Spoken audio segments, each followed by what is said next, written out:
My name is Sara Barton, and I have the privilege of working as the university chaplain here at Pepperdine. And many people have mentioned to you, I think we've all mentioned to you, what a year we have had. Thank you for your support and prayers from so far away. And I can't help but notice, because I know the community, how many people are here with us tonight who are Pepperdine employees.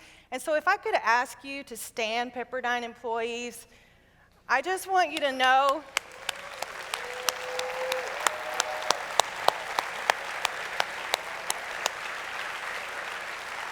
thank you.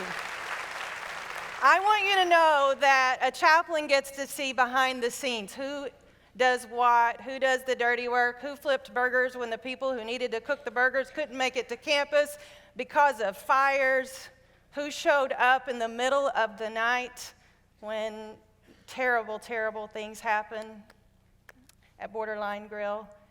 These are wonderful people to be waves with. And so I'm grateful for them. I see so many of you tonight. I love you. I was talking to a student that I mentor recently, and we were talking about prayer requests that we have for one another. We share prayer requests often. And he shared some prayer requests with me, and I shared a prayer request with him. I said, well, you can be praying for me because I was asked to preach at the Pepperdine Bible Lectures. And he said, well, what's that? And so I was telling him what this is, and it's kind of a big deal or whatever. He didn't know what it was, so I was telling him about it. And then I said, and on top of that, I am a woman. And that's kind of sometimes a big deal. Not me. And he honestly didn't know that either. And so then I said, and you won't believe my topic. You won't believe the passage that Mike Cope gave me. And he said, who's that? And I said, my passage is in 2 Samuel, and I'm going to be talking about Bathsheba. And he went home, and he read that story that night, and he said, he texted me, OMG. I had no idea this stuff was in the Bible. This is not a story that we often tell in Sunday school. This is a story that honestly is going to have some rough spots tonight. This is a story that in some ways is unspeakable, and yet I will try to speak. Hear the reading of God's word from 2 Samuel chapter 11. In the spring of the year, the time when kings go out to battle, David sent Joab with his officers and all Israel with him. They ravaged the Ammonites and besieged Rabbah, but David remained in Jerusalem. It happened late one afternoon when David rose from his couch and was walking about on the roof of the king's house that he saw from the roof a woman bathing. The woman was very beautiful. David sent someone to inquire about the woman. It was reported, this is Bathsheba, daughter of Eliam, the wife of Uriah the Hittite. So David sent messengers to get her, and she came to him, and he lay with her. Now she was purifying herself after her period. Then she returned to her house. The woman conceived, and she sent and told David, I am pregnant. So David sent word to Joab, send me Uriah the Hittite. My husband John and I started off our lives together as missionaries in Jinja, Uganda, in East Africa, a place we still love and cherish to this day. We were church planters, and we went there. We were young. We were idealistic. but we learned to love people. Our son and his wife are actually living and working there now. And during that time while we were there, as churches would start and congregations would begin, one of the things that I enjoyed doing was going out to the churches and doing a Bible study series with women in that congregation. And so in the story I want to tell you, I was doing a series on women in the Bible. And so each week when I went out, we would study a different woman in the Bible, Sarah and Ruth and Naomi and Mary and Martha and Mary and Elizabeth, and women in the Bible. It was a really good conversation. These are compelling women with lives that are interesting. And so each week we would study one of the women in the Bible. But I decided one week that we had been going through these different stories, going through these different women, and I thought we might be getting some mixed up with others, and so I decided to have a week of review. And instead of going with a Bible study and a lesson plan for that evening, for that day, I went with questions. And I prepared 10 or 12 questions, and I worked through them in Lusoga. That was the language that we were speaking there. And I worked through them, the questions in my mind. And at the Bible study that day, we never got past the first question. We spent the entire time talking about the first question that I asked. And I just thought it was one of those get you going kind of questions, and the other deep stuff would come later. The first question that I asked was this, in the way that you might translate it into English, because you know how language works. Sometimes a word can mean several things. I wanted to be asking, which woman in the Bible is your favorite woman that we've been studying? You could say that and translate that to say, which woman do you appreciate?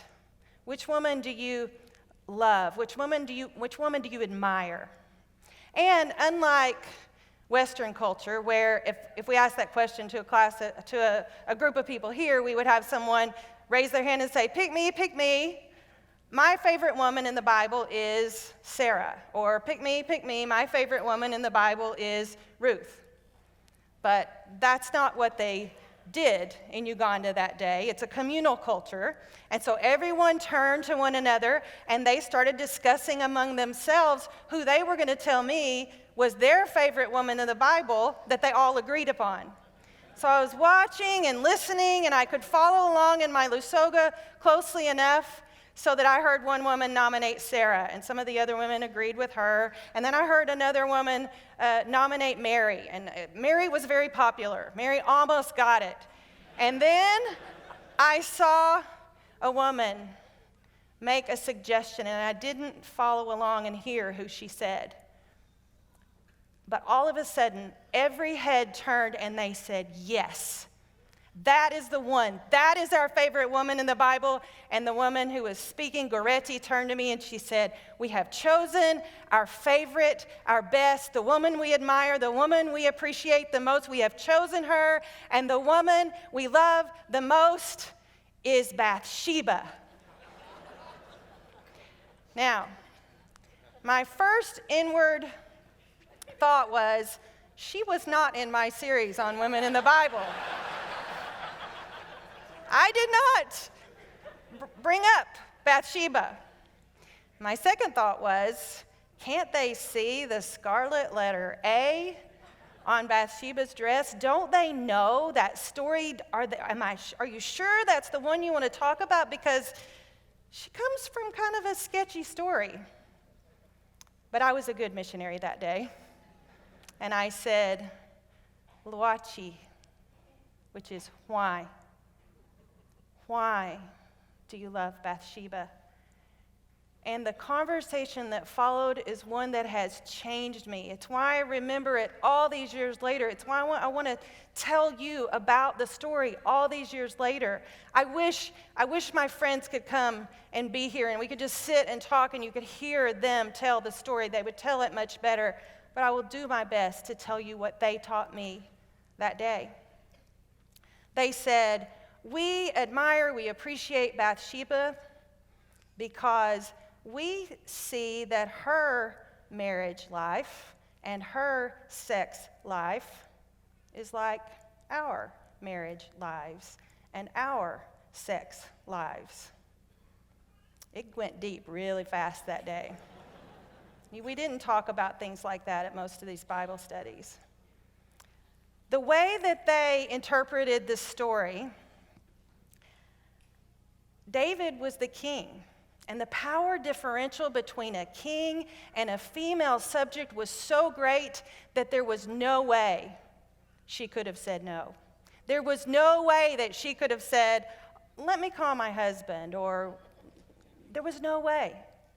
And they told me, that's kind of how it is for us. That's how it is for many of us. It's our husbands, it's our fathers, and it's our uncles, and it's our brothers who choose our husbands. We don't have a lot of say in that. And so we see what happened to her, and that's how they interpreted it. As we were talking that day, and I do want you to know I have permission to tell this story. So we were talking that day. One of the women told me that the way her marriage started, a man snuck in the window of her house at night and raped her. And her brothers went to get him the next day and make him marry her. And she told me about her marriage and her children to this man, the man with whom her marriage had started in that way. And so I was listening, and I was thinking about Bathsheba in a very different way. By the way, the woman was even older than I am, and in the culture that would have been seen as a way of defending her honor, but you can see that it would be a very difficult situation. So I was listening. Then they told me another reason that they liked and admired Bathsheba, and they said, we like Bathsheba because she was a co-wife. She was a wife among other wives. She was a wife in a polygamous situation, and many of them had grown up in a polygamous situation, and if they did not yet share their husbands with other men, they knew that that might happen to them if they got old. It might happen to them if they could not have children. And so they said, if you're going to be a co-wife, you want to be a successful co-wife. You want to be the favorite co-wife, and the way they saw it, Bathsheba was the best and the favorite and the most successful co-wife because her son became the next king. And they admired the way, I think we would say it now, that despite the way her marriage started, Bathsheba had agency. She found her way through that, and she was successful. And then they gave me a third reason. Another one that I remember, another one that stands out to me. They said, and this one breaks your heart.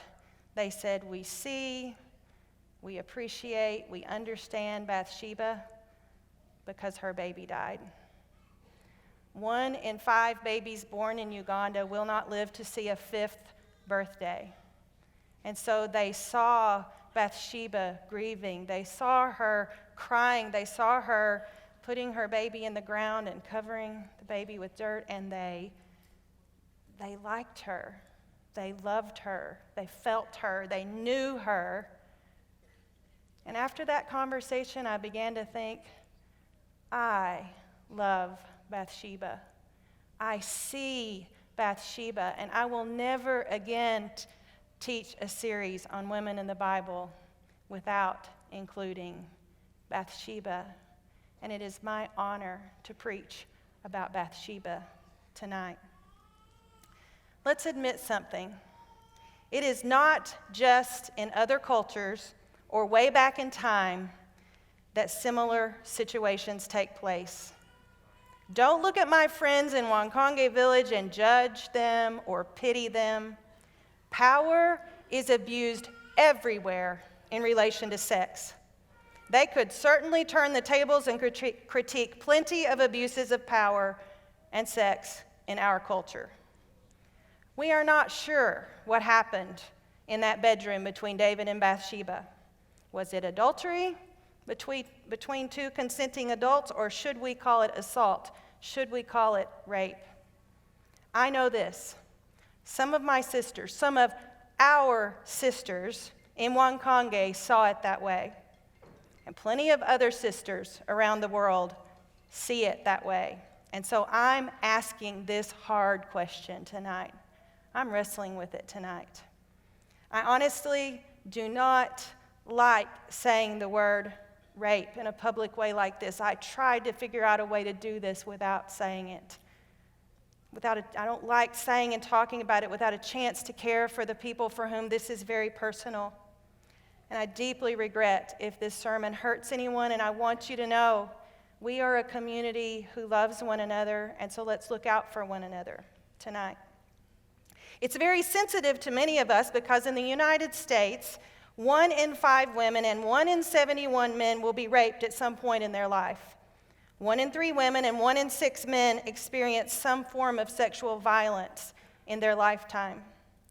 And the fact is that you cannot study David like we are this week without noticing that sexual trauma occurs in the storyline. It would be weird if we went through this week without acknowledging that. Some of the Bible's most difficult scenes are in 2 Samuel, the rape of Tamar and the rape of David's concubines on a rooftop. I hate it. I hate those stories, but they're there. And they're here in our world, and there is no doubt about what it's called. It is sin. And here's what I think about our text. There was a terrible sin perpetrated against Bathsheba, in Nathan's words, an innocent lamb. And against her husband Uriah, an innocent lamb. And Bathsheba's baby who died, an innocent lamb. And those sins had consequences for generations of David's family. David famously grieved his son, Absalom. Absalom, my son, Absalom. May we say today what David failed to say when his own daughter was raped. Tamar, Tamar, daughter of God, Tamar, we see you, we see you. Innocent lamb, we see you. My experience in Wankonge Village made me want to learn more about how Bathsheba has been interpreted in other times and places. And it turns out that she is the subject of pages and pages of biblical commentary. When you think about it, Bathsheba is a minor character.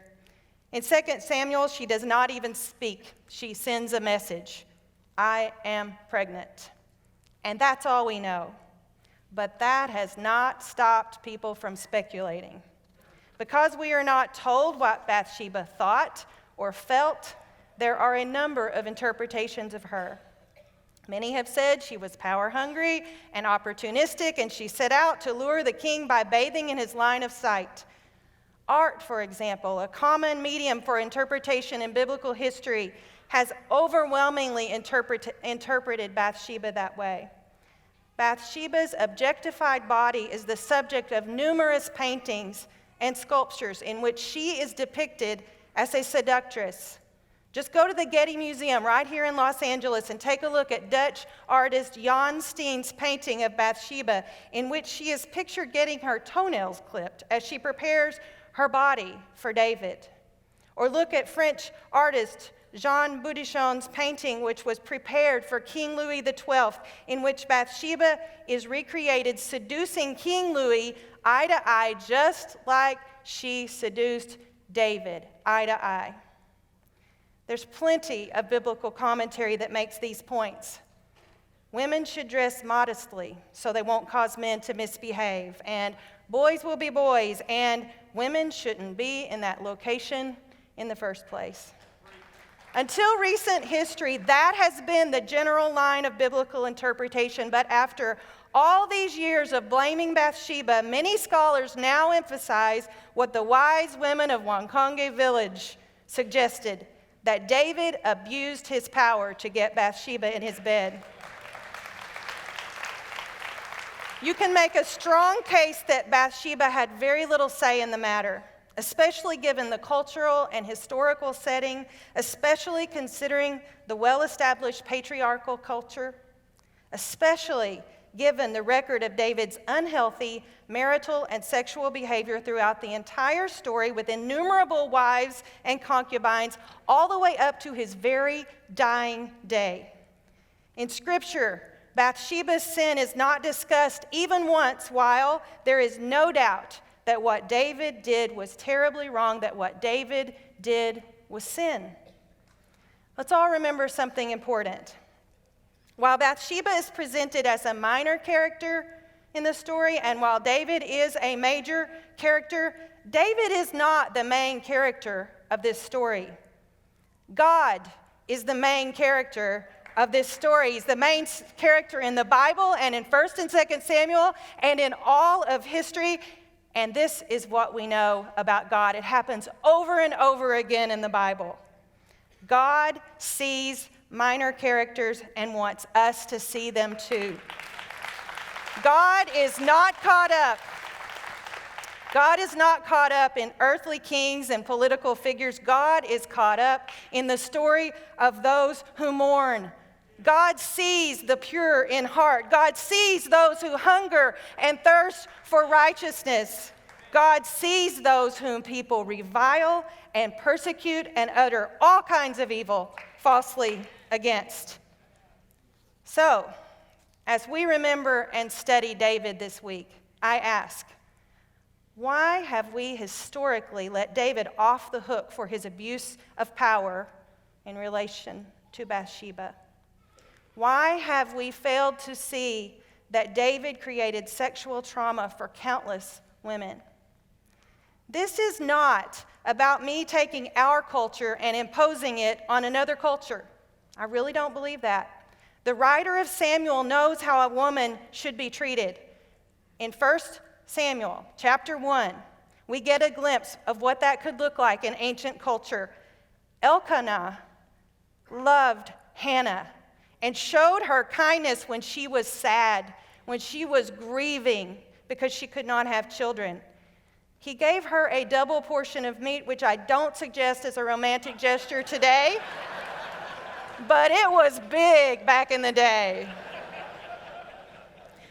There are glimpses of healthy relationships between husbands and wives, even in the Old Testament, even in the old days, but none of them occur with David.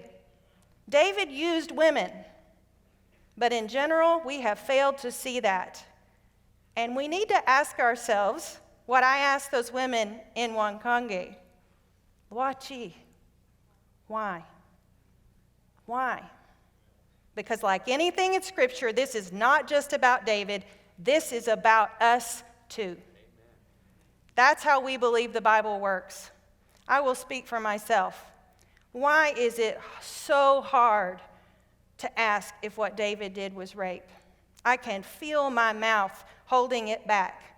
I don't want to say it out loud because as distant as these biblical characters are from us, I love David, the shepherd who cares for his flock, the courageous boy who inspires us to face our giants, the gentle harpist, the poet, David, a great prophet. I don't want to believe God's anointed king did that. In all honesty, I prefer to remain naive. But I am forcing myself to ask, why? Why did I so easily forgive David and fail to see Bathsheba? Why? Today's Bathshebas and Tamars are saying enough is enough through #MeToo and Church2, whatever you think of those movements. Women are speaking up about the culture that makes it possible for people to be abused by those in power. I want to take you back to Uganda for a moment. Back when our family lived there, we experienced some of the most powerful rains I have ever seen. In rainy season, storms push off Lake Victoria, the second largest freshwater lake in the world, the place where the Nile River starts. Rains come off of this water with such force, I often felt like I was in a gigantic car wash with rain coming from every direction at once. We lived in a concrete block house with a clay tile roof, and the way that the roof worked, the way it was designed, there was a thick sheet of plastic under the tiles to keep the rain out. So if the rain got through the tiles, supposedly, then the plastic would catch it and take it down to the gutters and it would not come inside our house. One night in particular, however, water found its way through the tiles and through the plastic, and we woke up not to a drippy leak, but to a waterfall in our living room. We used every bucket, we used every kitchen mixing bowl to catch as much water as we could, and my husband, John, is brave. He got up in the attic and dodged bats the size of a bald eagle, armed with a flashlight and buckets and duct tape. I was down below hitting the ceiling with a broom handle to show him where the water was getting through. But just when he stopped the leak in one hole, the water found its way, like a little river, through another hole in the plastic.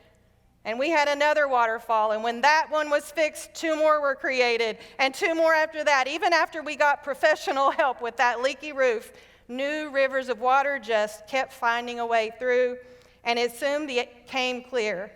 The only way to fix the problem was this. Workers came and literally raised our roof. Because it was all done, before it was all done, they removed every last tile and replaced all of the plastic.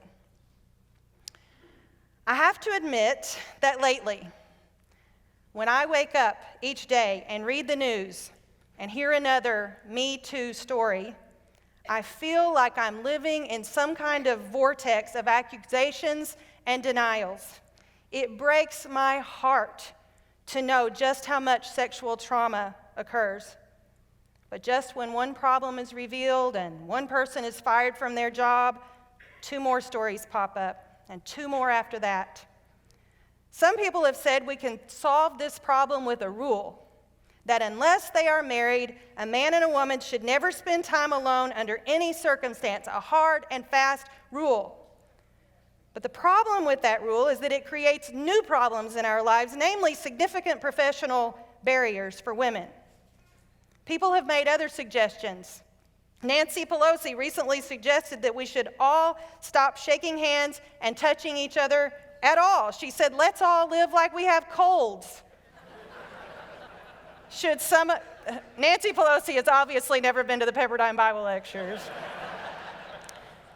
Should some of us rethink and closely examine the way we hug each other and joke with or about each other? Certainly. There are examples. But if we all start acting like we have a cold, that would not address the real problem. Someone might defensively say, and be correct, but I'm not a misogynist, or I've never grabbed anybody anywhere. But that lets all of us off the hook too easily. This is not about one leak in the ceiling.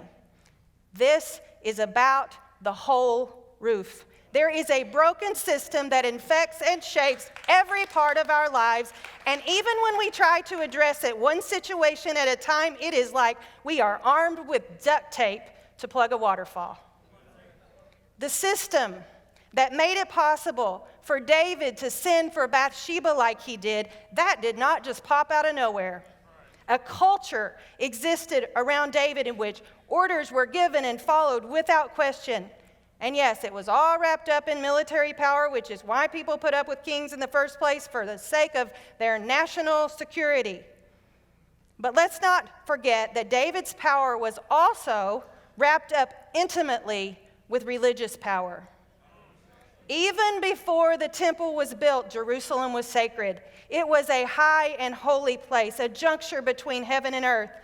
David was a holy leader, and he stood on a sacred high place on that rooftop looking down on Bathsheba.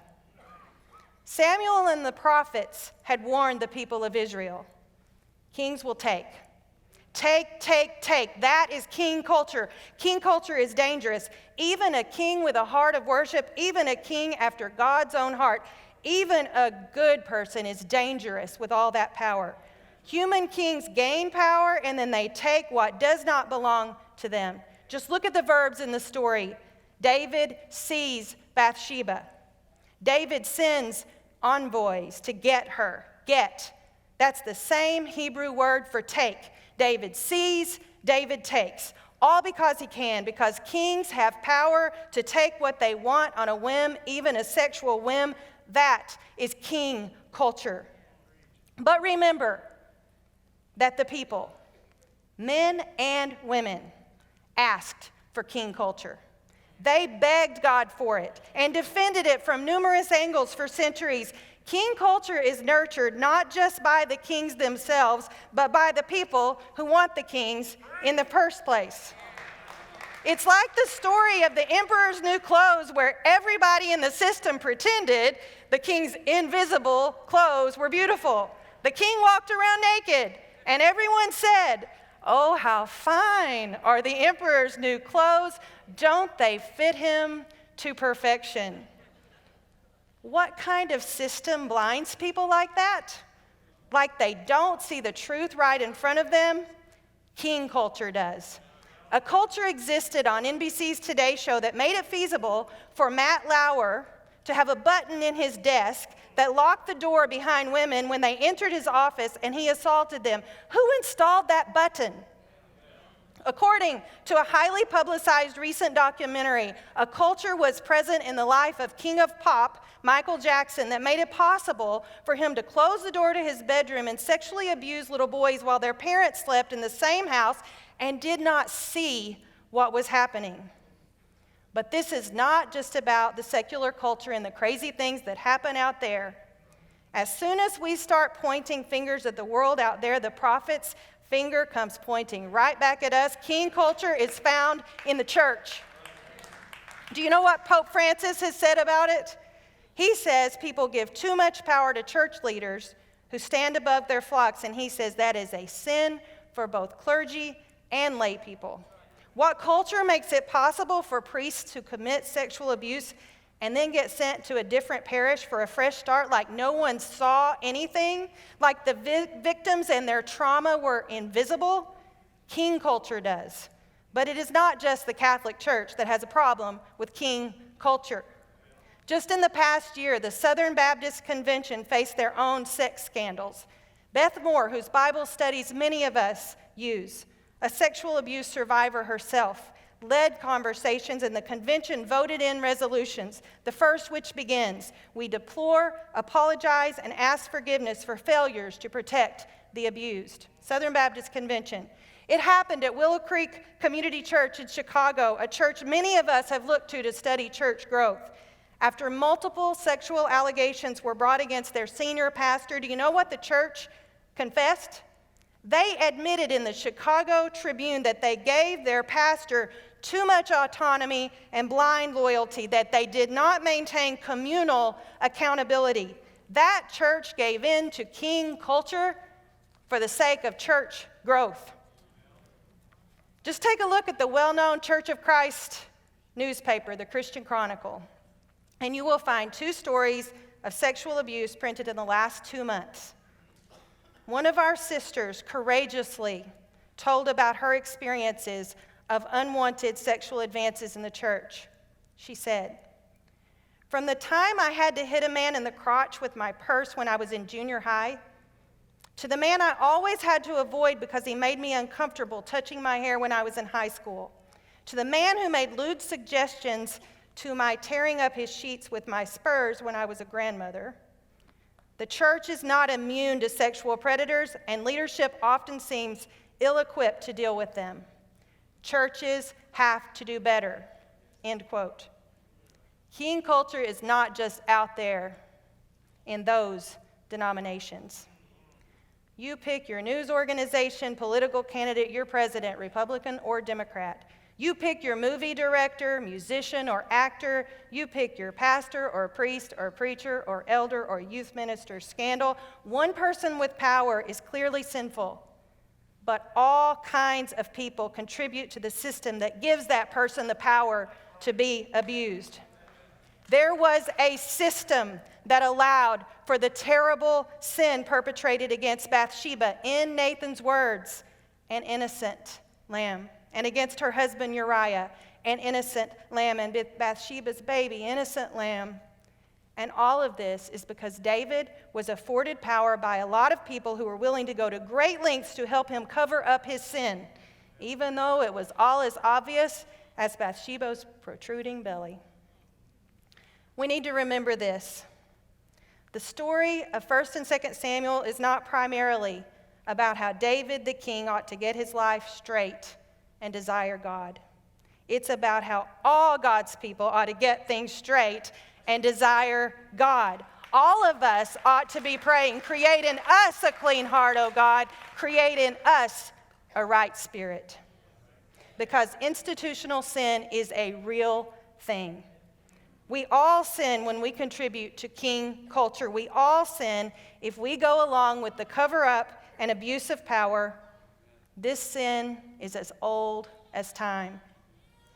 All God's children since Eve have been reaching out to take power. There's that same Hebrew word again. The one we see when David takes Bathsheba, the same word we see when the prophets warn that kings will take. It's the same Hebrew word for taking that fruit. Since Adam and Eve, all of us, men and women, we have been reaching out to take the fruit that belongs only to God and then cover up that sin with a few fig leaves. We have a propensity to take what little power we get and then to take some more. King culture is in our nature. But we are reading this story as Christians. And as Christians, we do not follow king culture. We follow Jesus Christ, who humbled himself, who emptied himself of power. We follow a baby who was born not in a king's palace, but in a stable. We follow Jesus, who preached about power that is best understood as something small, a mustard seed, a lost coin. We follow Jesus, who looked right past life's majorly important characters and said, "Let those little children come to me and rejoice with me, for I have found the one innocent little lamb that was lost. And let anyone among you who is without sin be the first to throw a stone at her." We follow Jesus, an innocent lamb who was mocked for the kind of king he was. We follow Jesus, the un-king, who overcame death so that we could be entrusted with an un-kingdom. If you ask me, it is a great time in history to be the church. It is a great time because we have a chance to model God's kind of power to a world that is terribly confused about power.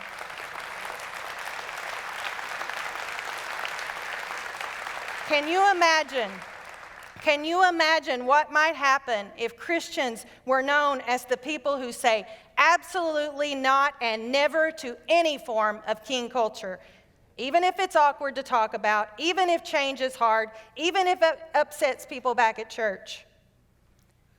In the face of the vortex of accusations and denials, we, the church, do not wring our hands and wonder what to do. We do not act like we have colds. We do not bring out the duct tape. The same power that raised Christ Jesus from the dead lives in these mortal bodies of ours. And so, men and women after God's own heart, let's raise the roof on this thing.